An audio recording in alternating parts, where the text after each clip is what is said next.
eso me gustaría comentarles un poco por qué son tan altas las necesidades de energía que hoy necesita el mundo. Indudablemente que para satisfacer las necesidades del hombre cada día es más necesaria la utilización de energía y la única manera de obtener trabajo, ¿no es cierto?, es a través del uso de energías y una fuente de energía que en este caso las que más utilizamos son las no renovables. ¿Qué quiere decir cuando hablamos de no renovables? Son energías que nosotros hallamos en el medio ambiente, en nuestro planeta Tierra, y el hombre a través de transformaciones logra lo que es aplicar principios termodinámicos, que transforma esa energía en diferentes tipos de trabajo.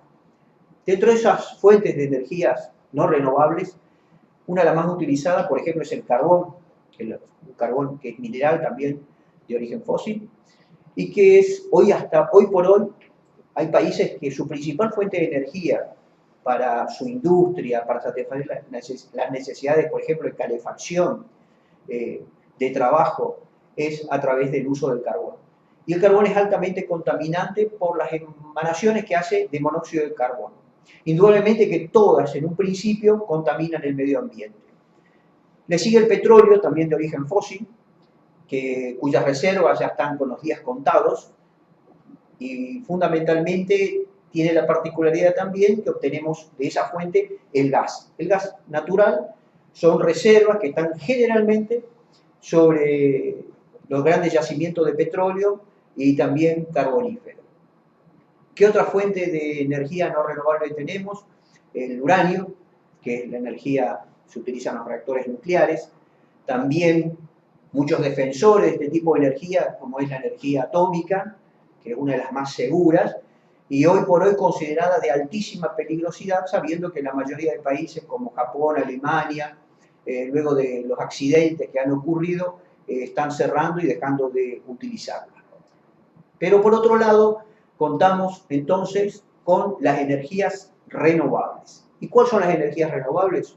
Son aquellas que todos los días la obtenemos quizás en forma gratuita, sin necesidad de el uso por parte del hombre de obtenerla a través del medio ambiente. ¿Cuáles son ellas? Tenemos el sol como fuente principal de energía que nace todos los días, tenemos la energía eólica a través del viento, tenemos la biomasa a través de los vegetales, la descomposición de vegetales, la geotérmica, que es la producción de agua caliente que sale del interior de la Tierra.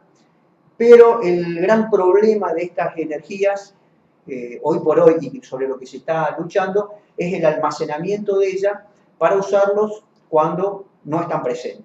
Entonces, indudablemente que la necesidad de cuidar nuestro medio ambiente, de utilizar energías cada vez con menos efectos contaminantes, conlleva también el desarrollo de tecnologías para poder utilizarlas en forma continua, que desgraciadamente el desarrollo actual del mundo moderno es un consumo constante de energía y en grandes cantidades.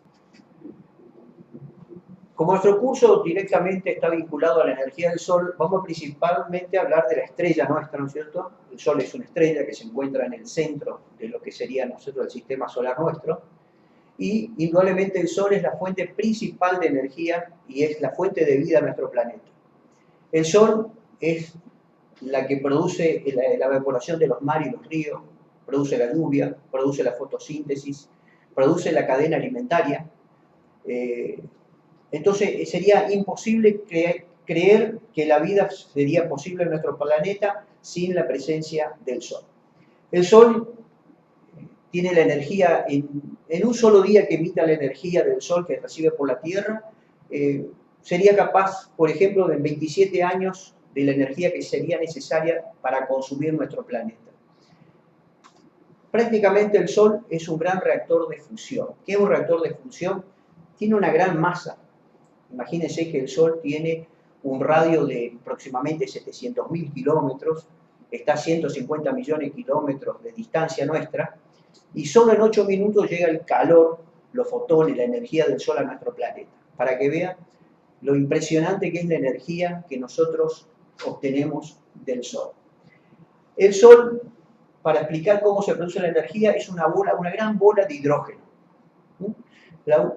Prácticamente se consumiría en 5.000 millones de años, o sea que tenemos energía suficiente por mucho tiempo. ¿Y de dónde emite esa energía? Ese hidrógeno es una gran magma, una gran atracción gravitacional, tiene una gran masa, el Sol, se chocan entre sí los átomos de hidrógeno y ese impacto entre ellos produce una ruptura de los átomos de hidrógeno, formando un nuevo elemento que es el helio. Ahora, al formarse ese átomo de helio, hay una gran liberación de energía, y esa gran liberación de energía es la que produce la fuente eterna de energía del Sol. Esa energía se emite en fotones, que viene hacia nuestro planeta, y para que tengamos una idea, la temperatura del Sol aproximadamente de 5.900 grados Kelvin, y dentro del Sol llega aproximadamente a 16 millones de grados Kelvin, para que vean la altísima temperatura que tiene la energía del Sol. Indudablemente, como vemos en esta pequeña filmina que vemos acá, la radiación simplemente es para mostrar la relación, no la distancia, entre el tamaño del Sol y el tamaño de la Tierra. Con esto queremos demostrar que la energía que llega a la Tierra es ínfima, es pequeñísima, por la distancia que tiene y por el gran diámetro de la Tierra y el pequeño diámetro en comparación que tiene la Tierra.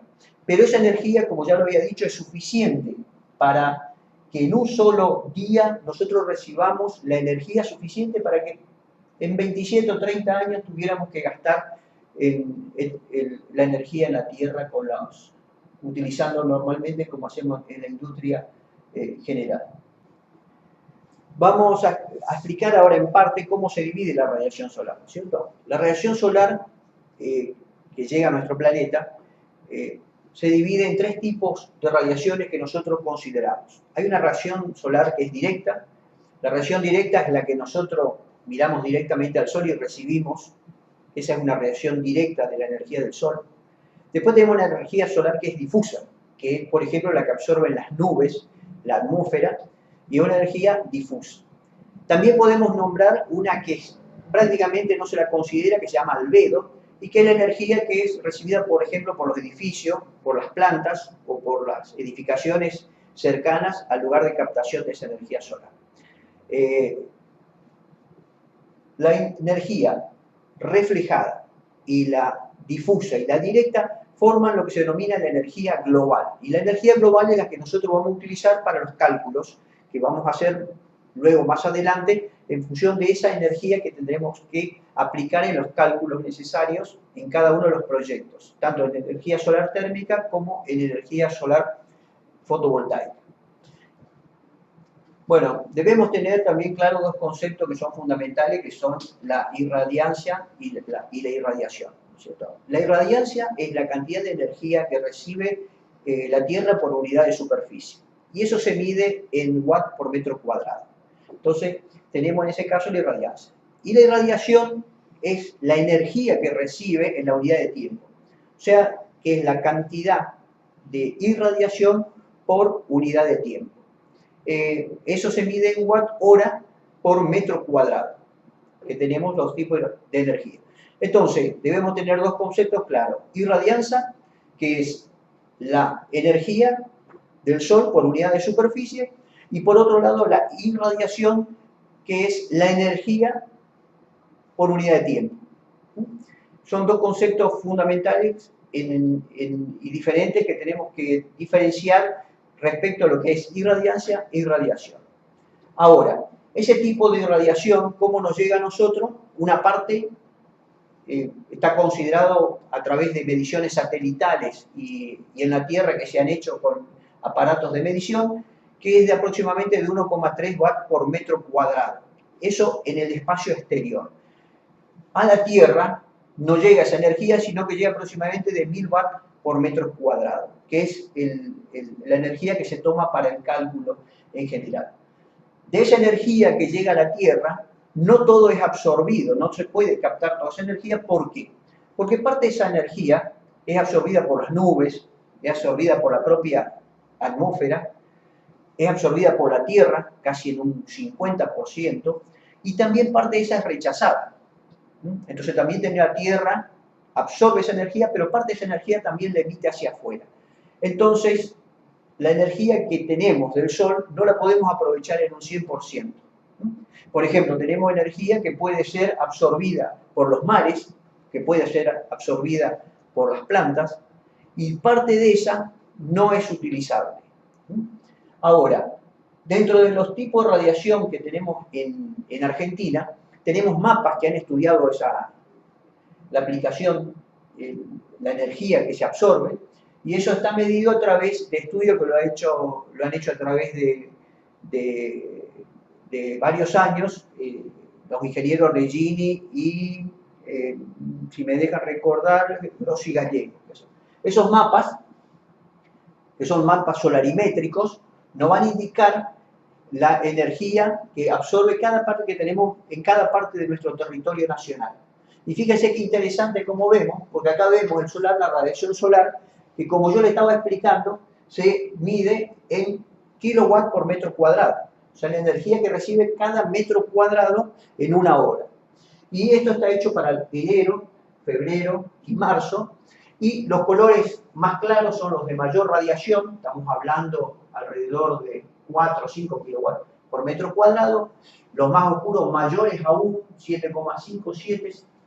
¿Por qué? Porque esta parte es zona de altura. Pero la parte que nos interesa a nosotros es donde reside la mayor población de Argentina, que es esto. Y realmente tenemos muy buena cantidad de energía del Sol, como ven acá. Recién en marzo empieza a decrecer un poco. Tenemos abril, mayo, fíjense que los valores que tenemos de 2,5, 3, 2,5, 2,4, que son los meses más desfavorables, pero luego, a partir de julio, los valores comienzan rápidamente a incrementarse. O sea, que tenemos hasta llegar octubre, noviembre y diciembre nuevamente a valores altos de radiación. Acá hay algo que es muy interesante, porque en esta latitud de la Tierra, nosotros estamos, por ejemplo, en la ciudad de Córdoba, está aproximadamente en 32 grados de latitud sur, ¿no es cierto? En este punto acá. Bien, y fíjense que tenemos una buena fuente de energía. Si nosotros consideramos, por ejemplo, con otros países, en este caso Alemania, en Europa el país más desarrollado en energía solar es Alemania. Le sigue Grecia, Italia, ¿no es cierto?, España, por no decir que todos los países en Europa utilizan la energía solar, tanto térmica como fotovoltaica. Si yo tomo como referencia, por ejemplo, la ciudad de Alemania, por decir un país en el hemisferio norte, voy a tomar la ciudad de Bonn. La ciudad de Bonn se encuentra a 50 grados de latitud norte, ¿sí? Bueno, si yo traslado esa latitud norte a la latitud sur, me encuentro en qué parte de nuestro país estaría 50 grados de latitud sur. Y 50 grados de latitud sur está justamente en Tierra del Fuego. Fíjense, y eso siempre digo, que el peor sol nuestro, en nuestra zona, en este país, en el centro de nuestro país, el peor sol del invierno nuestro, es el mejor sol del verano alemán. Para que vean que la aplicación de la energía solar en nuestro país realmente es un lugar de altísima radiación solar, de amplia aplicación y de excelente energía por parte del Sol. Entonces, utilizar la energía del Sol en la mayor parte habitacional de nuestro país nos está diciendo que tenemos energía suficiente y con muy buena energía solar. Bueno, también les quiero aclarar que en los apuntes escritos que van a encontrar ustedes, a partir de la página 25, se van a encontrar algunos gráficos muy similares a esto, pero en función de horas. Esas horas se llaman hora solar pico. Son las horas de máxima incidencia solar, que son las que se utilizan en promedio para el cálculo de energía solar, ¿sí? Esa hora solar pico, después más adelante en el curso voy explicando cuál es el momento de aplicación en las fórmulas de la hora solar pico, que es de fundamental importancia principalmente en el cálculo de energía solar fotovoltaica. No así en solar térmica casi no se utiliza la hora solar pico, pero en la parte fotovoltaica sí, es un dato clave en el cálculo del sistema. ¿De acuerdo? Hay elementos que nosotros, ¿cómo se mide la radiación solar? ¿No es cierto? Bueno, hay instrumental para la utilización y la medición de la radiación solar. Y para que ustedes sepan el nombre, ¿no es cierto? No vamos a conocer el principio de funcionamiento, nada por el estilo, pero que si ustedes escuchan de piranómetros, pirheliómetros, heliógrafos, miden la radiación. ¿Y qué radiación miden? Nos miden tanto la radiación directa como la radiación difusa y las combinaciones de ambas. Estos aparatos que fundamentalmente son de uso en laboratorio, ¿no es cierto?, para aplicación y desarrollo de tecnología, son aparatos que muy eficientes y de alta exactitud. Nosotros tenemos, de la energía del sol, que yo anteriormente les comentaba, tenemos una cantidad de energía que ingresa a la atmósfera y no toda esa energía es aprovechable. Entonces, lo que tenemos que hablar es de un balance energético. ¿Qué es el balance energético? ¿Cuánta energía llega del sol y cuánta nosotros podemos aprovechar? La energía del sol, en un total, llegaría, suponete, a la atmósfera externa nuestra, fuera un 100% de energía por metro cuadrado. Pero parte de esa energía es reflejada por la misma atmósfera. Otra parte es absorbida por la atmósfera, parte de ella es absorbida por la tierra, por los mares, y la tierra misma emite parte de esa de energía. Por lo tanto, en esos porcentajes vemos que la captación que vamos a tener por un elemento que nosotros expongamos al sol va a tener un valor de energético mucho menor al que nos está proveyendo el sol fuera de la atmósfera. ¿De acuerdo? Otra cosa importante que debemos hablar es la geometría solar. La geometría solar es el movimiento que tiene el sol a través del día. Y, indudablemente, en el hemisferio sur, el sol corre por el norte, así como en el norte, el sol corre por el hemisferio sur. Entonces, nosotros todos los equipos, tanto fotovoltaicos como térmicos, que vamos a utilizar en el hemisferio sur, lo tenemos que orientar siempre hacia el norte. Por supuesto que la altura solar y el sol van a ir variando respecto a la época del año, porque vamos a tener en verano su máxima altura, en otoño, y va a ir decreciendo. ¿Y eso es debido a qué? Bueno, a las estaciones del año. ¿Y cómo se producen las estaciones del año? Porque la Tierra gira en un movimiento elíptico a través del Sol en los 365 días del año, ¿cierto? 365 días que tenemos, con una inclinación aproximadamente de 23 grados 27 minutos. Esa inclinación que tiene nuestro planeta es la que produce los cambios estacionales. O sea que si pasamos de invierno, otoño, primavera, verano, se debe simplemente a que la Tierra tiene su eje inclinado. Ella tiene un movimiento de rotación a través de este eje y también un movimiento de traslación alrededor del Sol. Que dijimos que esa traslación a través del Sol es de forma elíptica. Y tenemos dos puntos fundamentales que son los equinoccios y los solsticios. Equinoccio, que significa iguales, es el punto donde el día y la noche tienen la misma duración. Y los solsticios son los solsticios de verano y de invierno, donde en verano tenemos el día más largo, la noche más corta, y en invierno tenemos la noche más larga y el día más corto. Bueno, recién hablábamos del posicionamiento geográfico y las coordenadas geográficas en este caso son fundamentales, y las coordenadas geográficas están entre la latitud, la longitud y la altura, ¿no es cierto? La altura no la utilizamos casi, que es respecto siempre al nivel del mar, que se utiliza la altura, pero sí son muy importantes la latitud y la longitud, ¿cierto? Bueno, en cuanto a la latitud, se hace como referencia el Ecuador, y es el ángulo que forma con cualquiera de las partes que nosotros tenemos en paralelo que cortamos el Ecuador, y es el ángulo formado desde el centro, si nosotros tenemos acá, desde el centro a cualquiera de estos, entonces tenemos la latitud del lugar, que se da en este ángulo, se mide en grados, en minutos y en segundos, ¿cierto? Al norte tenemos el trópico de Cáncer, al sur el trópico de Capricornio, y cada uno de estos, el ángulo de cada uno de estos es de 23 grados 27 minutos. Entonces, esa inclinación, ese ángulo, coincide con el ángulo de rotación de la Tierra y de inclinación del mismo, ¿cierto? Es el mismo ángulo que tenemos acá. Tenemos la referencia entonces, esta es la latitud. Es el ángulo, como ya dijimos, que forma el ecuador con cada uno de los paralelos al mismo. Y eso me da un punto de referencia. Y la longitud está dado por todos los meridianos, los paralelos al centro que corren de norte a sur. Como en ese caso no tengo una referencia como es el ecuador, que es justo la mitad de la circunferencia de la Tierra, se tomó como referencia el meridiano de Greenwich, que pasa por esa localidad, ¿sí? Y se dividió en grados. Se tomó la latitud, que son al este, como positivas, y al oeste como negativas.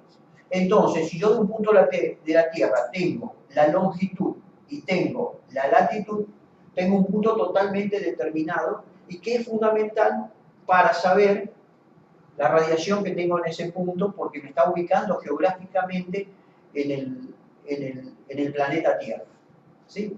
Bueno, el movimiento de la Tierra, como ya le había explicado, y de las fuentes, que es esta inclinación de 23 grados 27 minutos, que es la inclinación que tiene el eje de la Tierra en su traslación alrededor del Sol, es la que ocasiona los cambios estacionales, ¿sí? ¿Y por qué ocurre ese cambio estacional? Fíjense, si agarramos la posición en este punto del planeta, veremos que al eje estar inclinado de esta manera, la radiación solar la recibe mucho mayor en el hemisferio sur y menos en el hemisferio norte. Por lo que podemos acá decir de que estamos en verano en el hemisferio sur y en invierno en el hemisferio norte. En cambio, en el equinoccio, la radiación es la misma en ambos ejes de la Tierra. Le comentaba, son los días que es igual a la noche.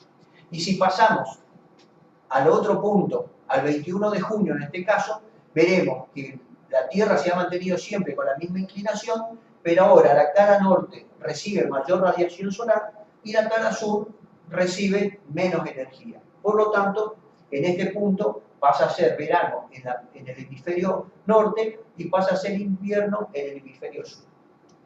Vamos ahora a explicar ciertos conceptos, entre ellos la constante solar.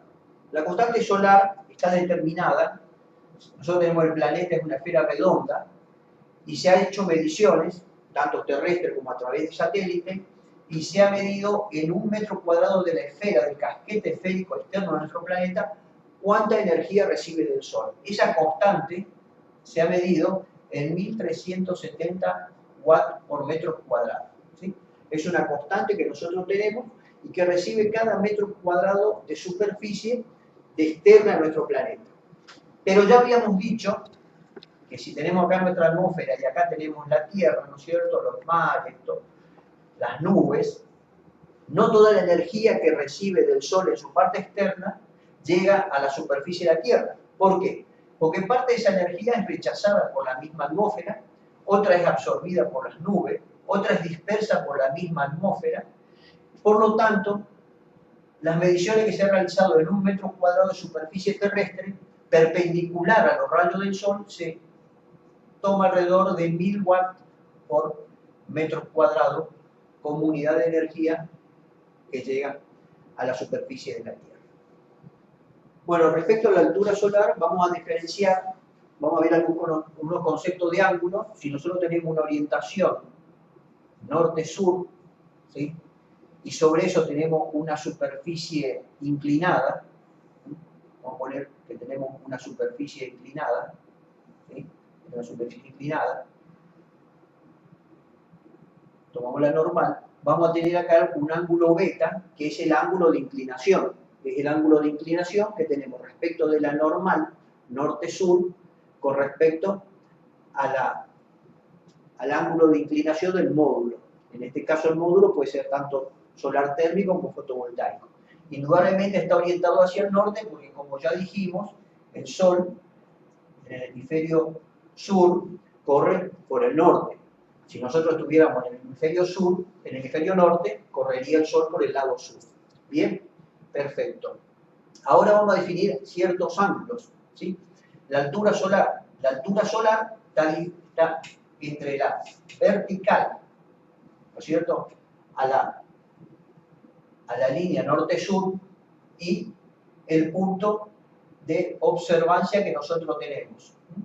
Entonces tenemos acá un ángulo alfa y ese me va a dar la altura solar. Ese ángulo, esa proyección entre la normal a la superficie y al Sol me está dando el ángulo alfa.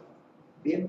Ahora, si yo tengo una normal a este punto, el plano inclinado, el Sol también tiene una proyección en su trayectoria sobre el plano que tengo acá normal y me produce un ángulo que se llama el azimut. Un ángulo, lo vamos a escribir acá, azimut. Entonces, tenemos un ángulo de azimut y un ángulo de altura.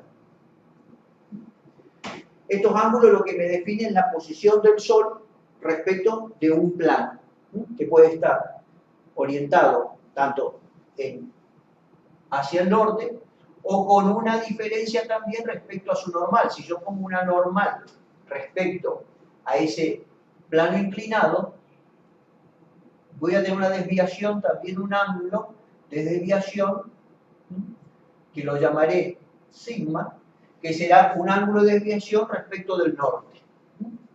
Recordemos que acá tenemos el norte. Entonces vamos viendo diferentes ángulos. Un ángulo de altura que me da desde la vertical del Sol, la proyección vertical al punto de observación. Un ángulo de azimut, que es la proyección normal de la posición del Sol sobre el plano terrestre, y un ángulo de inclinación que es la normal, la proyección de la normal al plano inclinado respecto también sobre el eje norte-sur. Bueno, si nosotros tenemos irradianza sobre superficie inclinada, ya habíamos definido la irradianza, ¿no es cierto?, que se expresa en watts por metros cuadrados. Es la cantidad de radiación que llega por parte del Sol a un metro cuadrado de superficie en un punto de la Tierra. Ahora, si nosotros consideramos una superficie inclinada, como vemos acá, vamos a poner la superficie inclinada, vemos que el rayo del Sol van a caer en forma quizá no perpendicular. Y entonces ahí, ¿por qué debemos inclinar? Tenemos que tener el ángulo de inclinación. Porque de acuerdo a la posición que tengamos respecto geográficamente con las coordenadas geográficas, lo que debemos buscar que la radiación sea perpendicular a ese plano, para que pueda absorber la máxima cantidad de energía. Y eso lo vemos si hacemos, vamos a hacer otra referencia, si hacemos un plano horizontal. Fíjense, si yo tengo un plano horizontal, como este, y si tomo simplemente una superficie como esta, voy a decir que la energía del Sol que llega acá, le voy a poner que es de 1000 watts por metros cuadrados, por decir, ¿sí? Entonces, esa es la energía que llega del Sol en forma vertical. Ahora, si el Sol estuviera acá, en una posición diferente,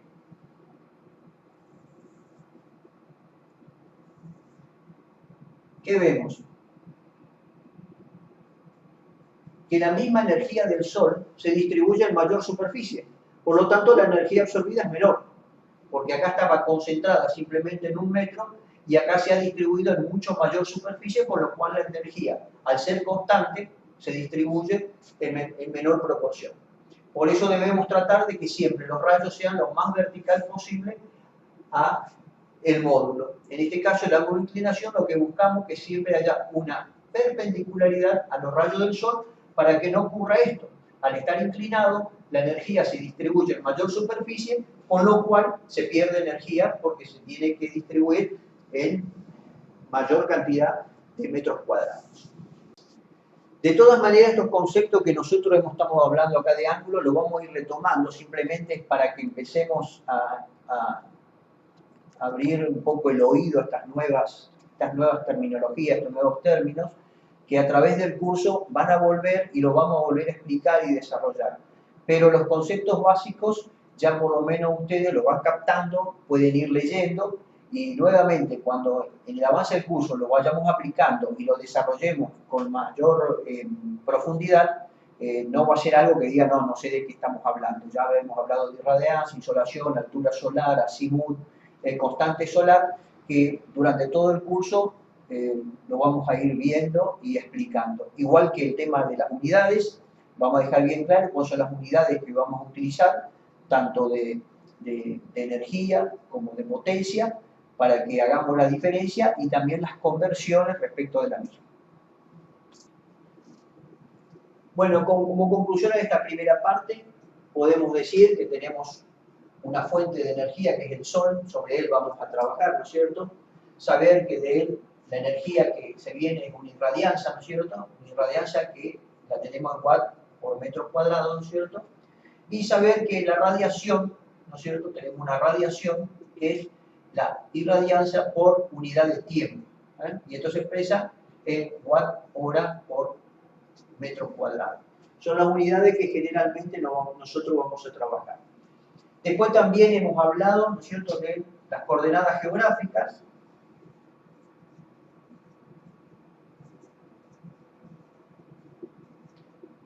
Que la más importante, como dijimos, son la latitud y la longitud, porque estas determinan, ¿no es cierto?, un posicionamiento sobre el lugar de la Tierra, que es de importancia. También tener en cuenta que cuando nosotros hablamos de la posición del Sol, estamos definiendo las alturas y ángulos solares, ¿sí? Esto es importante porque el posicionamiento del Sol, de acuerdo al lugar geográfico que estemos nosotros, va a determinar la inclinación y la orientación que van a tener nuestros módulos solares. Siempre recuerden, se van a encontrar en las bibliografías, que van a encontrar libros traducidos o que sea, por ejemplo, españoles, que nos van a decir que tienen que estar orientados al sur. Efectivamente, en el hemisferio norte tienen que estar orientados al sur, pero en el hemisferio sur, como estamos nosotros, tenemos que orientarlo al hemisferio norte. Esos conceptos, a lo largo de todo el desarrollo del curso, lo vamos a volver a desarrollar, pero estos son factores muy importantes que ya lo podemos ir teniendo en cuenta en la medida que ustedes vayan leyendo. Y por último, tener en cuenta que todo esto que nosotros hablamos acá van a ser aplicaciones prácticas. O sea, todos estos conceptos luego tienen aplicaciones prácticas, no son solo conceptos teóricos que no se manejan más, sino que en cada uno del desarrollo del curso vamos a ver que en cada aplicación práctica estos conceptos tienen aplicación directa. Bueno, por hoy damos por terminado el primer curso de introducción, que es común. Ya en los próximos cursos ya nos vamos a introducir más en los elementos que forman un sistema solar fotovoltaico, las aplicaciones que tiene, los diferentes tipos que tenemos, y bueno, todos estos conceptos que ustedes vieron hoy lo van a volver a aplicar y se van a entusiasmar mucho más cuando vean el desarrollo que vamos a hacer de este tipo de materia, tanto en actividades teóricas, pero lo interesante es que esto sea con actividades prácticas, o sea que sea un curso teórico-práctico para que realmente ustedes tengan la posibilidad de aplicar en su vida diaria.